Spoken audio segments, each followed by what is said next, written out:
Bannayuganda abasoba mu 1,000 gamba nti oba oli awo bali eyo mu 2000 n'omusobyo bano munnange bali stranded, bali eyo tebamanyi kyakuzzaako mu mawanga nga Thailand, India n'amalala. Kakati ba MP bwe batyo basabye omusimbi basobole okubeera nga ba repatriating abantu bano, nga bakomyawo abantu bano mu Uganda. Kakati awo munnange gwe bw'oba owulidde embeera efaanaganako bw'etyo, ky'oba omanya nti munnayuganda ye yaggweeramu ddala kye bayita value. Kubanga wano Uganda ekulema n'olinnya ennyonyi kati abasinga obungi bonna bajja kugenda mu nsi z'Abawarabu, bagende e India, Thailand n'ewalala. Kakati ne batuuka eyo ne bibasoobera, muganda wange. Kakati komiti ya Parliament ekola ku Foreign Affairs bw'etyo esabye nti ssente eziri eyo mu kawumbi akamu ne miliyoni 2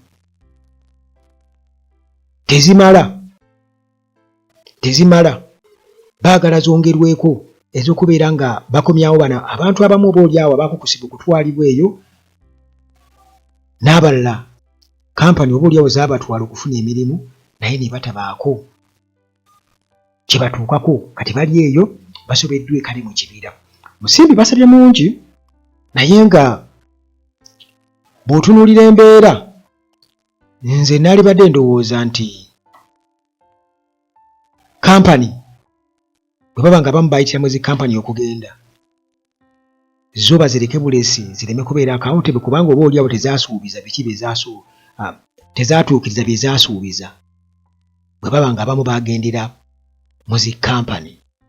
Naye nga wano walabika waliwooko ate era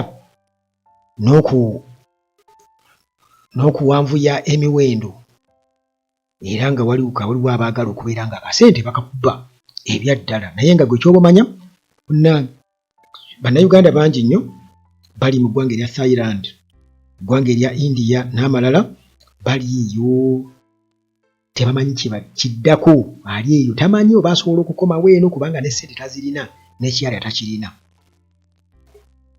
Kakati chairperson wa komiti eno Catherine omwaka chairperson owa komiti ya Parliament on Foreign Affairs bamuyita Catherine Lwamwaka, bw'atyo yataddeyo okusaba ripooti yaabwe mu ministerial policy statements and budget estimates for the year 2026-2027 final year. Era nga ripooti eno bw'etyo bagisomye mu maaso ga budget committee ekulemberwa Patrick Isiyagi Obolot, bamwita Opoloti. Naye kati omukyalo ono Lwamwaka yagambye nti bannayuganda bangi nnyo bali eyo, bali distressed across various countries, bali eyo byabasobera dda, era nga ensonga ya unemployment, tebalina mirimu, bagenda kunoonya mirimu baatuuka eyo emirimu tegikola tegiriiwo, oba abamu babatwala mu bumenyi bw'amateeka nga bakukusiddwa. Era nga yatutegeeza natugamba nti example gy'alina bannayuganda nga 3 mu India n'abalala nga 10 n'omusobyo mu Thailand bali eyo. Kakati yagambye nga bagenze mu India bakyalayo okukola oversight visit, komiti yagendayo, kati baasanga abawala abali mu 3 ate nga si be bokka bwe basobola okulabako baali mu 3. Naye nga ekyewuunyisa, wuliriza, ekyewuunyisa bano abaana bw'obabuuza ba drop outs senior 4 Museveni bye yagamba okumalawo tibebawagira Kyagulanyi, naye yagamba kumalawo ba UP yagamba UPE dropouts kati bano ndowooza baba baabuuka naye nabo ne bakola ki ne bakwamira awo. Senior 4 baakoma n'abalala senior 6 abasobola okupushingako naye era still nga tebalinaawo kye basobola kwekolera e Kampala okoleka okugenda okubeera nga bakuba ekyeyo oba oli awo ogenda okwetunda batunde wayase Thailand. Bannayuganda ndowooza baategeera Thailand aga nti Thailand mubutuufu Thailand katugende ebisambi bwe tweyimirire. Kaakati munnange abantu bano okusinziira ku mukyalo ono atugamba mukyalo wa mwaka atugamba nti bano babakukusa era nga babasuubiza okubeera tebagenda kufuna emirimu naye bwe baatuuka eyo ebigendererwa byabwe oba ebirooto byabwe ne bigaana okubeera nga bituukirira. Katwa mwaka era agamba nti bano beetaaga okuyambibwa amangu, beetaaga legal support kubanga babeera eyo abamu ne basibwa kati oba oli awo beetaaga okubeera nga bayambibwako okusobola munnange okutaasa embeera kubanga abasinga ba victims of human trafficking. Kakati embeera mu parliament nga bateesa uliriza omukyala ayitibwa Faith Nakuti ono Napaka District Woman MP kati nga yaga nti gavumenti erina okubanga ekintu ky'okuteekamu ssente ekiteekamu nnyo amaanyi yolaba ba refugees wano triliyoni eri Museveni ba refugees nga babateekamu ssente bose wempitirivu budget eyite babawe bagende mbu balabirire.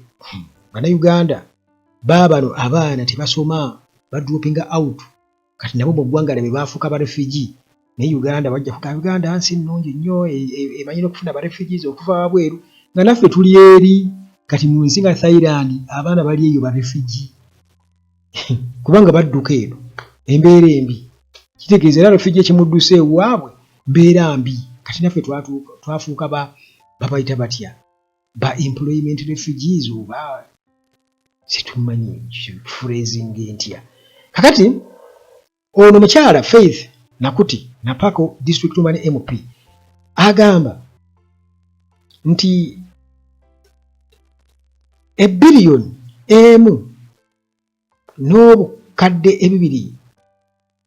mbu ezo ziyinza okuba tezimala okusinziira ku scale ya crisis.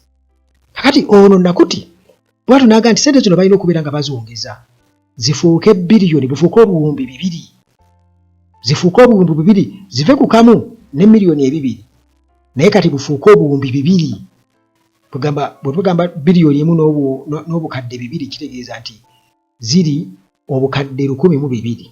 Kakati ayagala zigende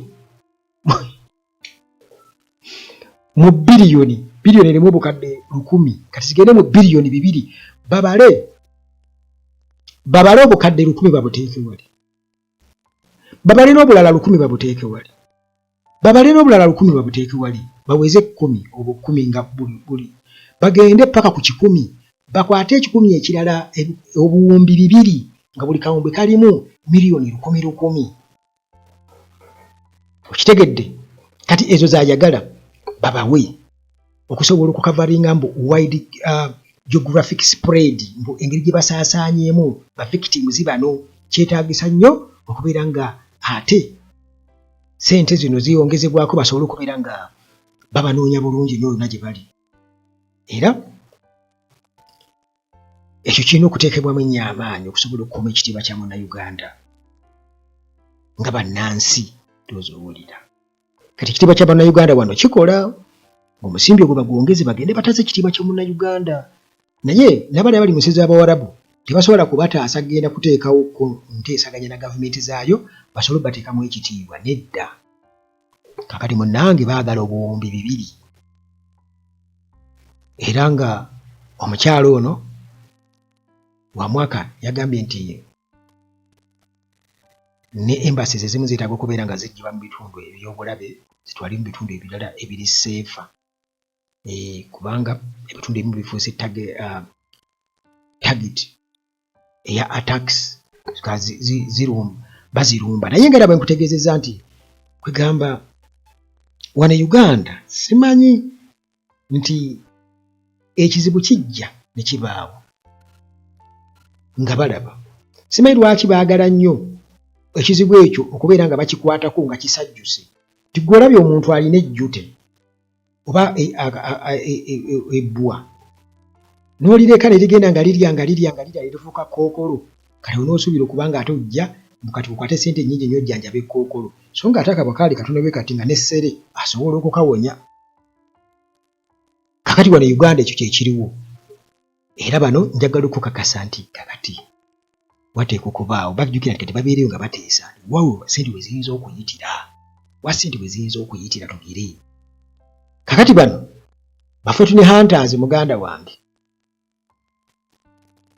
bo tuli boogerako ne mu bitabo kyobulaba nga oba MP bakutwala nti mulimu gw'amaanyi bwe kati awo waliwo omusimbi muyitirivu akakiiko ako kati waliwo eri abagamba nti kubanga bo waliwo eri abalina okukola ku mulimu ogwo balina okuwa omulimu ogwo. Kakati bano aba Parliament's Committee on Foreign Affairs yo nayo eba erina okukola ki ba ku musimbi ogwo kubanga obuwumbi 2 ne babawako obuwumbi 10 ne babawako 2 oba 3 batuulako bameka buli mu akawumbi. Olaba omulaba azimbye wali nga buli omu wamu omulimu baba bamuwadde kulya muleke naye alye, naye ng'ekizibu ssente kwe zifulumidde birimu obutasoma. Lwaki baba tebaasoma? Gavumenti yali terina ssente zisobola kubateekako value addition, kubanga omuntu musomese muntu muteerewo embeera agenda okukuba ekyeyo. Kwekuba ekyeyo kyo kibeerawo ebbanga lyonna, naye nga mu butuufu bw'atuuka eyo ng'asobola okukola, asobola okubeera ow'amaanyi. Kale waakiri ebyo babikolera eno ewaffe, naye nga ne bw'agenda ng'agenze kugira kutunda kigambo ng'era wa bbeeyi at least. Naye maama baana baffe bali eno basoma senior phone reasoning yonna yasoma senior phone naye nga tasobola na kuwandiika constructing sentence n'agimalayo mu luzungu nga ntuufu. Kale ebyo bityo bibiri wano Uganda kibi nnyo, kibi ddala.